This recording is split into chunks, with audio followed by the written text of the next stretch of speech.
창세기 46장 1절에서 27절.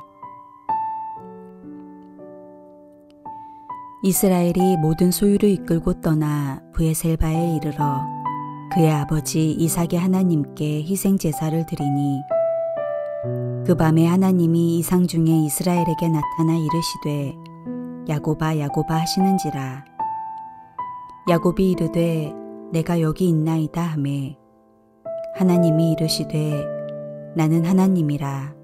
내 아버지의 하나님이니 애굽으로 내려가기를 두려워하지 말라. 내가 거기서 너로 큰 민족을 이루게 하리라. 내가 너와 함께 애굽으로 내려가겠고 반드시 너를 인도하여 다시 올라올 것이며 요셉이 그의 손으로 내 눈을 감기리라 하셨더라. 야곱이 브에셀바에서 떠날새 이스라엘의 아들들이 바로가 그를 태우려고 보낸 수레에 자기들의 아버지 야곱과 자기들의 처자들을 태우고 그들의 가축과 가나안 땅에서 얻은 재물을 이끌었으며 야곱과 그의 자손들이 다 함께 애굽으로 갔더라. 이와 같이 야곱이 그 아들들과 손자들과 딸들과 손녀들 곧 그의 모든 자손을 데리고 애굽으로 갔더라. 애굽으로 내려간 이스라엘 가족의 이름은 이러하니라. 야곱과 그의 아들들 곧 야곱의 맏아들 르우벤과 르우벤의 아들 한옥과 발루와 헤스론과 갈미오. 시므온의 아들은 여무엘과 야민과 오핫과 야긴과 스알과 가나안 여인의 아들 사울이요. 레이의 아들은 게르손과 그앗과 무라리요. 유다의 아들 곧 엘과 오난과 셀라와 베레스와 세라니. 엘과 오난은 가나안 땅에서 죽었고 베레스의 아들은 헤스론과 하물이요. 이사갈의 아들은 돌라와 부아와 욥과 시므론이요.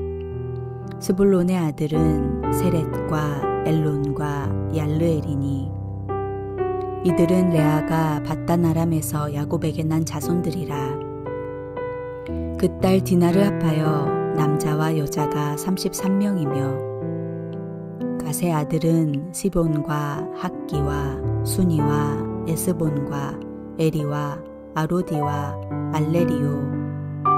아셀의 아들은 임나와 이스와와 이스위와 브리아와 그들의 누이 세라며 또 브리아의 아들은 헤벨과 말기엘이니.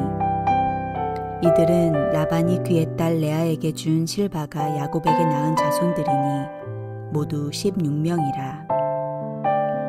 야곱의 아내 라헬의 아들 곧 요셉과 베냐민이요. 애굽 땅에서 오네 제사장 보디베라의 딸 아스낫이 요셉에게 낳은 무엣나세와 에브라임이요. 베냐민의 아들 곧 벨라와 베겔과 아스벨과 게라와 나아만과 에히와 로스와 묵빔과 훗빔과 아르시니. 이들은 라헬이 야곱에게 낳은 자손들이니 모두 14명이요. 단의 아들 후심이요. 납달리의 아들 곧 야스엘과 구니와 예셀과 실렘이라. 이들은 라반이 그의 딸 라헬에게 준 비라가 야곱에게 낳은 자손들이니 모두 7명이라. 야곱과 함께 애굽에 들어간 자는 야곱의 며느리들 외에 66명이니 이는 다 야곱의 몸에서 태어난 자이며 애굽에서 요셉이 낳은 아들은 2명이니 야곱의 집 사람으로 애굽에 이른 자가 모두 70명이었더라.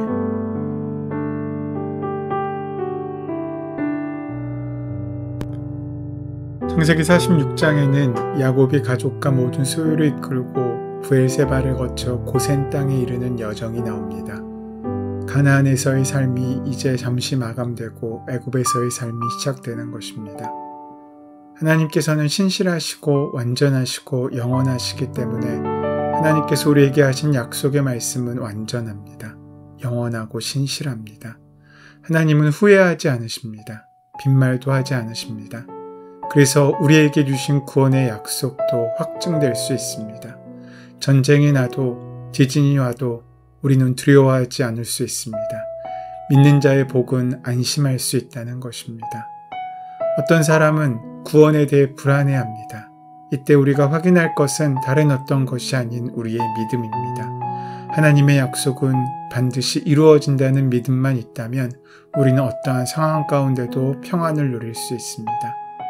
모세오경이라는 숲에서 볼 때 야곱 가족들이 애굽으로 내려가는 이 사건은 하나님께서 아브라함에게 내 자손이 400년 동안 이방에서 개게 되리라고 하신 말씀의 성취의 장면이라고 할 수 있고, 또 앞으로 있게 될 출애굽을 위한 애굽으로의 들어가는 과정임을 우리는 알 수 있습니다. 오늘 말씀을 보면 야곱을 이스라엘이라고 부르고 계십니다. 야곱이 변하여 이스라엘이 되었습니다. 옛사람이 변하여 새사람이 된 것을 의미합니다. 요셉이 살아있다는 말을 듣고 약속의 땅 가나안을 떠나 애굽으로 옮겨가는 과정의 이야기가 오늘 본문의 말씀입니다. 우린 여기서 즉각 갈등하게 됩니다. 요셉이 가나안 땅으로 와야 하는 것이 아닙니까? 애굽에서는 늘 실수가 있고 고난이 있습니다. 그런데도 요셉이 야곱에게 오는 것이 아니라 야곱이 애굽으로 가는 것을 볼 수 있습니다. 왜냐하면 하나님께서 함께 하시는 길이었기 때문입니다. 야곱이 하란으로 갈 때도 함께 계셨고 돌아올 때도 함께 하셨던 임마누엘의 하나님은 야곱에게 두려워하지 말고 애굽으로 내려가라고 말씀하십니다. 야곱의 애굽행을 하나님께서 허락하신 것입니다. 그뿐만이 아닙니다. 야곱 가족들이 정착할 땅도 준비가 되었고 그곳에서 먹고 살 일도 확정되었으며 무엇보다도 요셉이 애굽의 총리로 일하고 있었습니다. 이렇게 애굽에서의 새로운 삶을 향해 이스라엘이라는 민족에 형성되는 씨앗들이 지금 심겨지고 있는 것입니다. 바로의 초대를 받은 야곱은 그래서 자신의 모든 가족, 모든 소유를 이끌고 이집트로 향하게 됩니다. 그런데 지금 야곱은 두려워하고 있습니다. 물론 출세한 아들이 있는 애굽으로 가는 길은 너무나 기쁜 일입니다. 더군다나 기근으로 인해 먹을 양식이 없는 어려운 상황 가운데서 풍요로운 생활을 할 수 있는 애굽으로 가는 것입니다. 그럼에도 불구하고 야곱이 두려워하고 있습니다. 야곱의 생각이 복잡했던 것 같습니다. 그것은 아브라함의 하나님, 이삭의 하나님이 약속하셨던 축복의 땅을 놓고 가는 것이 과연 하나님의 뜻인가 하는 것입니다. 야곱에게 복의 근원은 그 땅이었습니다. 그 땅을 떠난다는 것은 마치 하나님을 잃어버릴 수 있는, 하나님의 복을 잃어버릴 수 있는 무서움과 두려움을 그에게 주었을 것입니다. 그래서 그는 가나안을 떠나기 전에 먼저 하나님께 길을 묻습니다. 그러자 밤에 하나님께서 야곱을 부르시고 말씀하십니다. 애굽으로 내려가라고 말씀하시고 거기서 큰 민족을 이루게 하시겠다고 약속하십니다. 우리는 이삭이 흉년을 만나서 애굽으로 가려고 할 때 하나님께서 가지 말라고 하신 것을 기억합니다. 그런데 야곱에게는 가라고 하시는 것입니다. 하나님의 허락이 더 중요합니다. 땅을 지키는 것보다 하나님의 명령이 더 중요한 것입니다. 의심할 때가 있고 믿을 때가 있습니다. 기다릴 때가 있고 행동할 때가 있습니다. 지금은 행동할 때고 움직일 때고 믿을 때였습니다.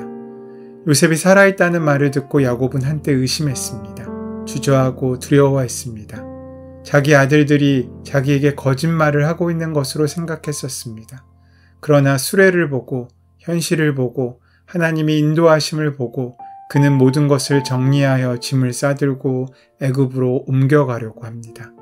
하나님의 약속의 땅 가나안을 떠나기를 두려워하고 있는 야곱, 그는 하나님의 약속을 이 땅에서 성취해야 한다는 약속에 대한 책임감을 가지고 있었습니다. 아브라함과 이삭이 품고 있던 하나님 나라의 비전을 이제는 야곱이 품고 있습니다. 당신의 언약을 바라보는 야곱에게 하나님께서는 이집트로의 이동을 허락하셨고 그 길 가운데 함께 하시겠다고 약속도 주십니다. 그의 아버지 이삭의 하나님께서는 머물러 하셨는데 이제 하나님의 때가 찬 경륜을 쫓아서 야곱과 함께 애굽으로 내려가십니다. 하나님의 분명한 대답을 들은 야곱은 재차 확신을 가지고 이집트로 향하게 됩니다. 아브라함과 이삭의 경우와는 달리 야곱의 이집트행은 하나님께서 당신의 백성을 기근으로부터 구원하시기 위하여 풍요의 땅을 모판으로 삼아 큰 민족을 이루시기 위한 인도하시는 길이었고 예비하신 자리였습니다. 행진을 시작한 70명의 가족 명단은 장차 거대한 민족의 조상이 될 이름들이었습니다. 우리의 삶 가운데 때로는 불확실함이 있습니다. 그때 우리가 선택해야 될 것이 무엇입니까? 오늘 본문의 야곱처럼 하나님께 예배하며 하나님의 뜻을 구하는 것입니다. 그렇게 예배할 때 하나님의 음성이 들리고 그 마음이 느껴지고 하나님의 인도하심을 받게 될 것입니다. 어느 장소에 있는지가 아니라 인생의 성패는 그 길을 동행하시는 하나님에게 달려 있습니다.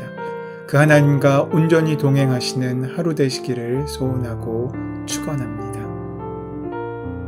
살아계신 하나님, 우리 삶 속에서 인도하시고 응답하신 하나님의 뜻을 구하며 풍성한 기쁨과 열매를 누리는 하나님의 백성 될 수 있도록 인도하여 주시옵소서.